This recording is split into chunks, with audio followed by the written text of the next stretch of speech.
I know teachers right now are into their 40s who are still paying college loans off. The people that aren't in education complain about what we're not doing in education. You're like, all right, so the people that are doing cool stuff, you almost have borderline a moral obligation to say, all right, this is what I'm doing then.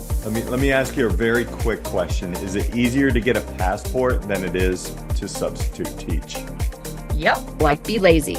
Well, if I'm training people to be teachers, be lazy. Yeah, shut up and let them do it. There's two emotions that I straddle, right? Is hope and worry. So I'm worried to death about kids, but I'm super hopeful about the future. Education wants the instant gratification. They want the weeds. They don't want the trees. CTE is coming gangbusters for the traditional, practitioners who don't want to even entertain moving things around for the sake of efficacy. Do we need as much time as we need to do school? I mean, if you're asking a 14-year-old, they're going to tell you a weekend will be fine.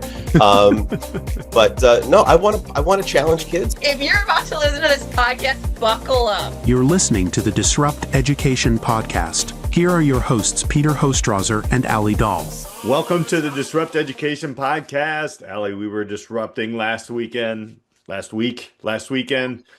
I might have been disrupting last weekend, but last week's guest was amazing. But before we jump into that, how are we doing? What's going on? We're doing good. I mean, if we're talking about disrupting last weekend and last weekend I was doing a demo jump, which is where we do skydiving events for different air shows or community events nearby, and it was like my third year doing this air show, second time jumping, but I had a girl come up to me, a little girl, and she's like, "Do you remember me from last year?" And she's like, "I got a picture with you," and like that moment, I mean, I did remember her because there was only I don't know, a dozen girls that came up and was like, "It's so cool that you jumped in, and I'm glad it's not all boys," and everything like that. And I was thinking about how that one moment, there's thousands of people at an air show watching what I think is cool is the airplanes, but for some people it's the skydivers, right? You think like the stuff that you don't do is what's cooler. But when we're talking about disrupting or innovating or changing, we often think like, oh, it's going to take like this long period of time. But what if it's like just a moment? Like, it was a skydive for me. And yeah, it's like it's a big deal, and like we're prepping and everything. But like for that little girl, watching a girl come and land on the grass in front of all these people brought her so much joy, and she couldn't wait to tell her friends, and like, I got a picture with the girl skydiver and like all this stuff. Like, to like that moment really just it was so big for her. And she came back the second year and was like, she still remembered me, and she was like, "I've been looking forward to this all year round." Yeah. And I think with our guest from last week, Dr. K, she was all about like, how do we find joy? What does joy look like in schools? And like, what that looks like for you, Peter, is going to be different than what it looks like for me, what's going to look like for that little girl. But we have to ask the question of like, what brings you joy in order to really disrupt education? Yeah. 100%. I mean, the collective efficacy as something, I mean, it is so much of a game changer as an educator. Yeah, it's really hard to like sit. It's really hard to sit on this side at being an educator, and I'm not patting myself on the back. I was like taught by and just really understood a lot of people in education, including students.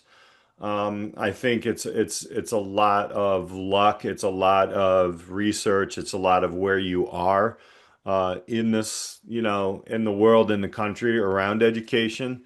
I've had the opportunity to move in different places and see different things. I mean, like 6 different districts and those types of things. And it really, my mentor Doug Belpedio, love him. He's an amazing dude. What he would just control what you can control, let go of what you can't. And then you start to ideate. Then you start to think about that. And then you hear people like Dr. K start talking about just, let your students lead. Like let just start talking to them, ask them questions. Don't tell them things. Don't direct them all the time. Don't be the person with all the knowledge and think that they're the person, people with no knowledge. That is such a game changer. And it goes back to your story becoming a skydiving, guru as you are. Your teacher was Jen, right? Mhm. And she said, what did she say? What were the three things? You remember?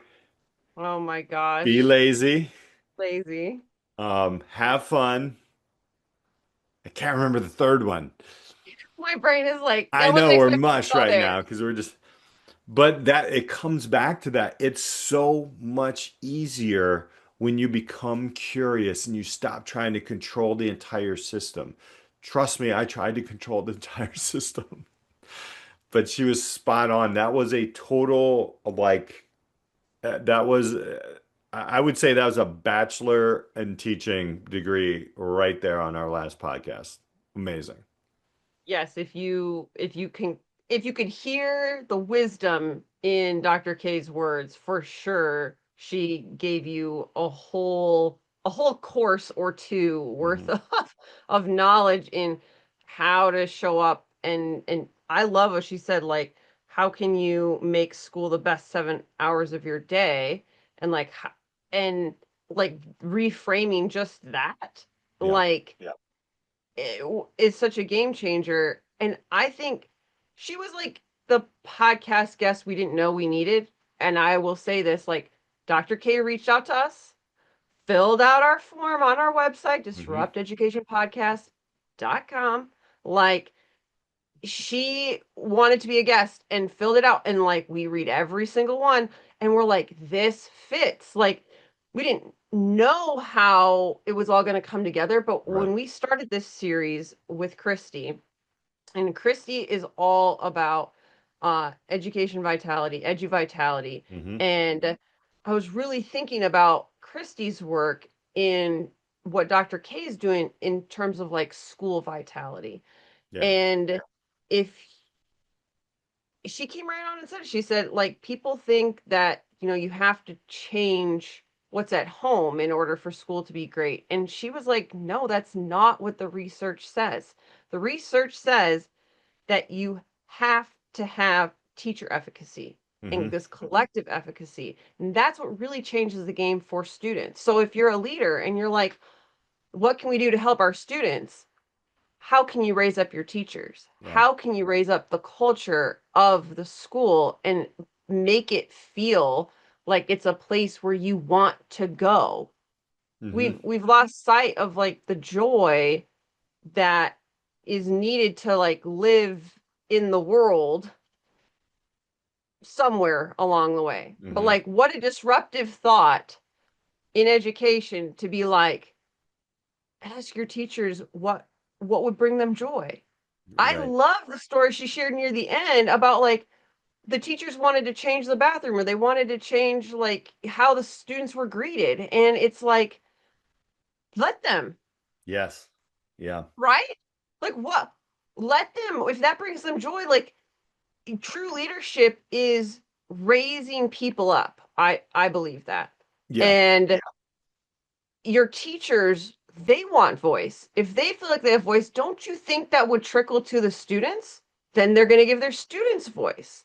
So, I mean, it doesn't seem that like, oh, this is where we like when we do this podcast, we're like, it's not a bomb that disrupts education. Right. Yeah. It's like joy that disrupts education. I got to tell you, like, coming off of an amazing, crazy school day today when we're recording this. Yes, the Bears lost yesterday, but what's new, right? A little grumpy. A little bit less sleep. You stay up late and watch the game. We had like a bunch of community members come in. We had a few people like back out last minute. And one of the things that my teammate and God bless him, Brett Thompson was saying, it's as I came into eighth period, I teach in two different schools, so I have to travel. And I was like, oh no, there were 10 people in a mock interviews today for that particular class. And a couple people didn't show up or had to switch because life happens. And I had everything planned out, Allie, everything, like each kid, what time frame, da da da da. And I just remember I was just like kind of starting to lose it. I was like, oh man, I just wish this would da da da da da. And all he said was, "It's all right. We'll get it done, and kids are gonna learn." And that's the mindset. And Mm. I'm not gonna stand here and say I'm always in, yeah, yeah, for the last 24 years of school, it's been the greatest thing ever. That's not true. But like you need like once you get that mindset rolling, it gets pretty crazy awesome. And it really is getting out of that deficit mindset that Dr. K was talking about. It's everything. It is everything. One conversation can legitimately steer a student to become the best self that they can be if you have it and you talk about them and ask them questions and go back into those three things. And I know Dr. K said it's everybody wants to be loved, seen, and heard. And that's it. Like you tell a student, I care and I'm going to be hard on you because of this. I need you to tell me where you want to be and I'll get you there and let's go. And it's that simple, Allie. I know it's so, I mean, it was so refreshing hearing that because after a long day Yep. of craziness, and I remember it was like 5 o'clock and I was like, oh man, I was thinking about having a little coffee, but I just know I'm going to dive into these conversations really just get you going. So They yeah, really do. it was, yeah, just that, get rid of that deficit mindset and Mm. try, or get around people who can boost you up. Yeah. This podcast is going to come out in October, and I will never forget in my teacher training, um, Michelle Thompson, I think. Mhm. Oh, well, anyway, Michelle, I do remember you showing us this. It was like this graph of the school year, and it was like relative happiness. And it showed like in August or September, whenever the school year starts, everybody is, honeymooning and they're like peak happiness. And then September it starts to dwindle, but like the low point of the school year is October. And I remember being like, oh, that's not true. Like people like fall and everything, but it's like the doldrums, like you can't, it's not the like peak holiday time. Grades have started coming in.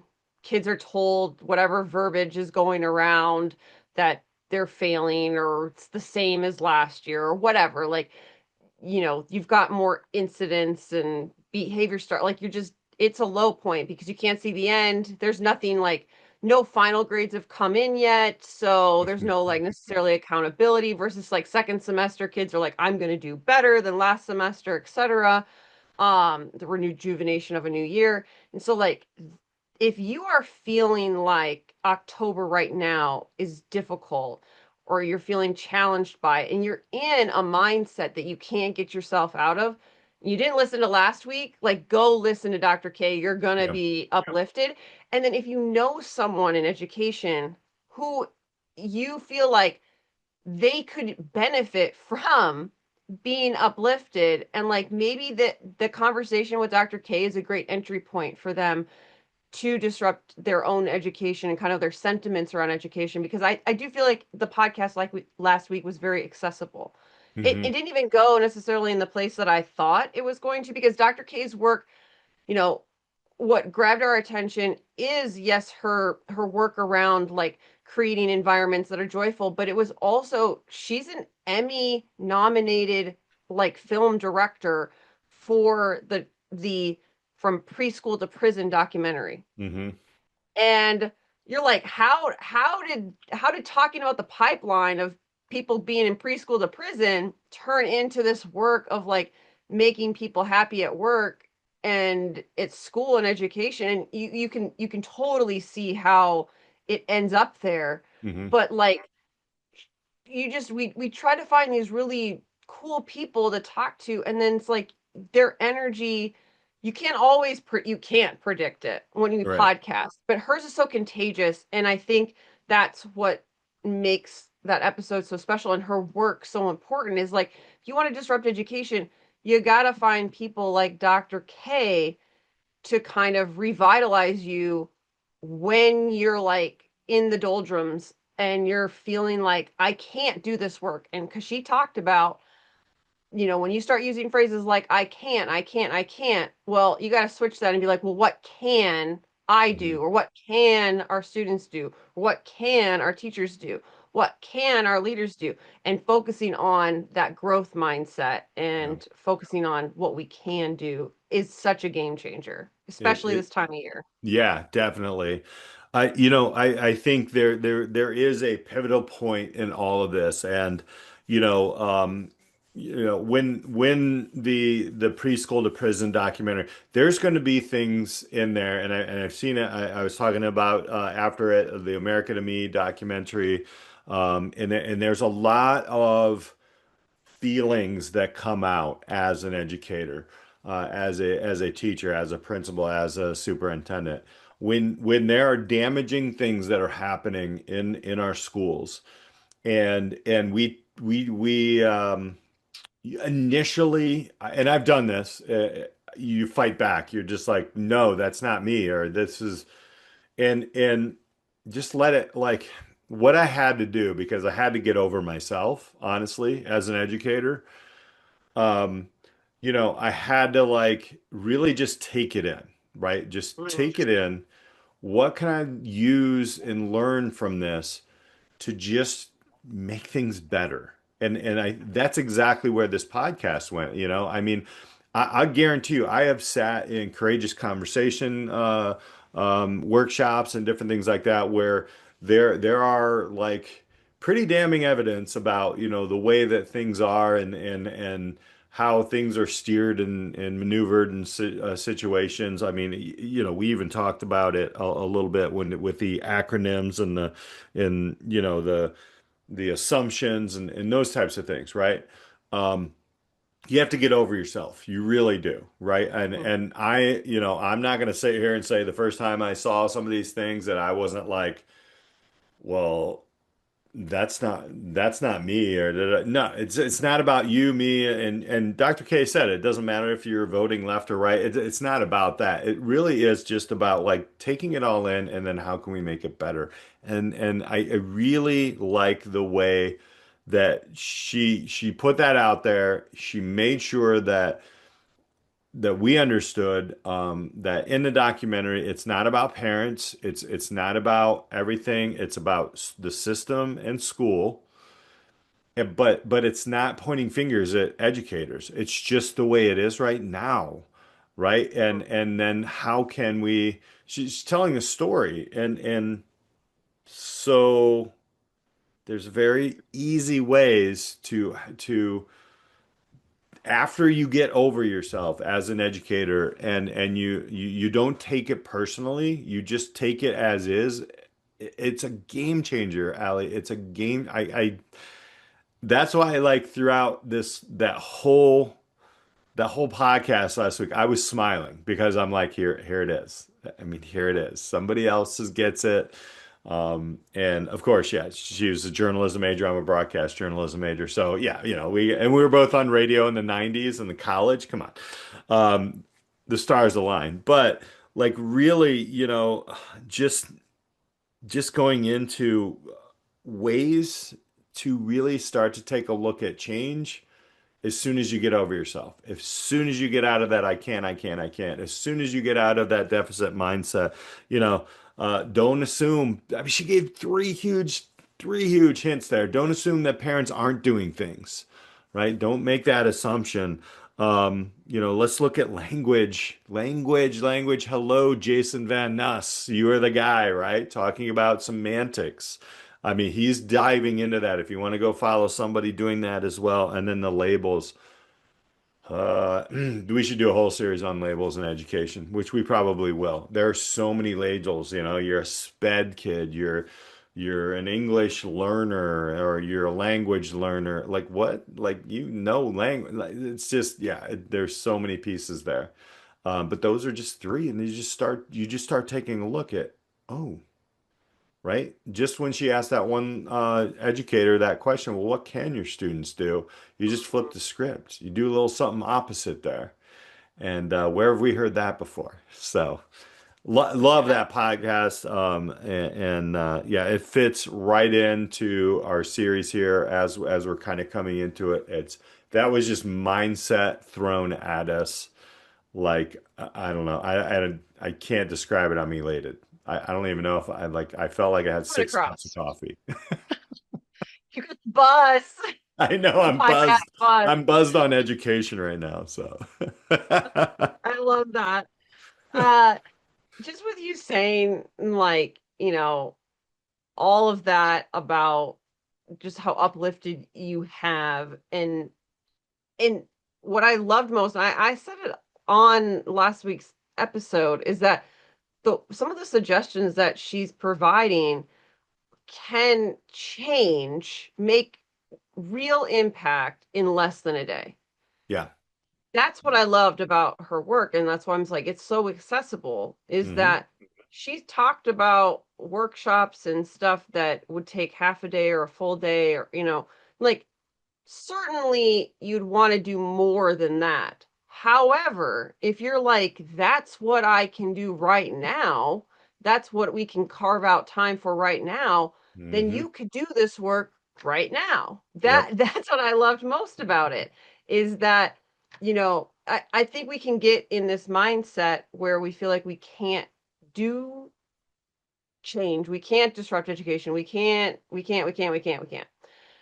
One of my favorite phrases that I learned from Mary Krems when I was working at Bard College um, was suspend your disbelief. Like Mm. she would tell us as educators who are about to be like doing an activity or doing something, like, and she was kind of pulling back the curtain. She'd be like, I need you to suspend your disbelief and just write about what's possible, or just think about what's possible right now. And that phrase helped me Mm. so much when Yeah. I was teaching students. Hmm. And I would use it with them. I'd be like, you're probably not going to believe this, whatever it was. And like, if you just suspend your disbelief for 5 minutes, maybe like you can move forward in ways you never thought possible. And I mean, like, working there did change a lot of my own mindset work. So it's like, you just never know what the phrase or what the the the moment is going to Hmm. be that's going to move you forward. That's why we love doing this podcast and we love sharing these conversations, is because we don't know what piece from Dr. K you're going to pull from the most and resonate the most. There's lots that we Right. obviously resonating with, and like we're just like little chatterboxes here this week. Like, so much to talk about. But it's like, we want to help educators and leaders and students all move forward and feel like they have a space where they can belong and they can align themselves with their values. And like, that's why we did this series, to kind of like take it from different aspects, you know, like a Yep. global community level, of statewide level, uh like state, like regional level, a Hmm. school district level, personal level, right, with Dr. K. And it's Hmm. just like, what level do you need right now to innovate, and to move forward in education, because this series has it all. It's been fun.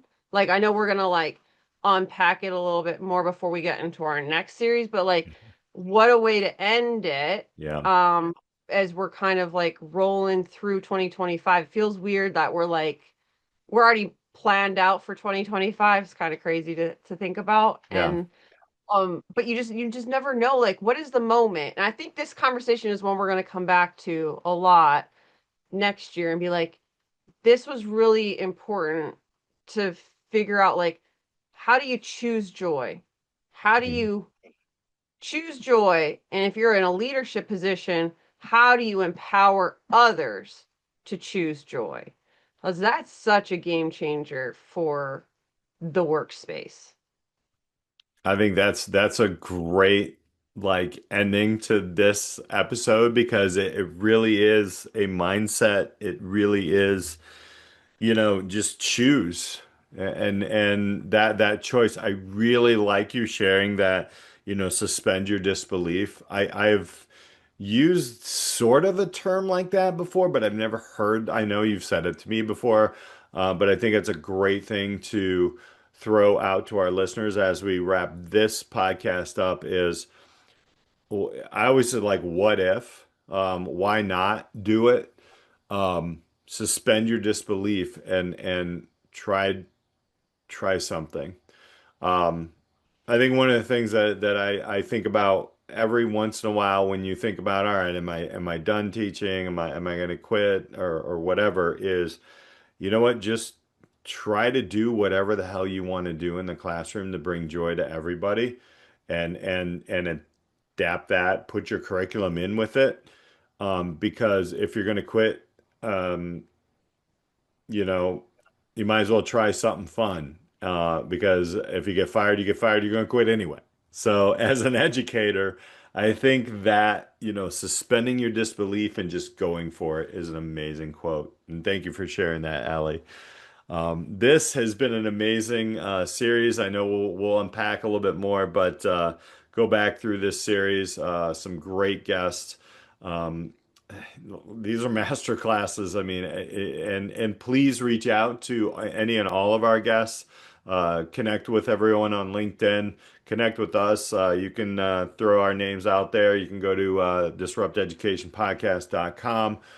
We have our show there, a little bit about us. If you wanted to reach out, there's a couple ways to do that there. Yeah, I'm so excited. I'm so excited. I'm still not going to sleep tonight. So, so Just just keep moving forward in the work that you're doing. We love being little encouragers, yeah, and I think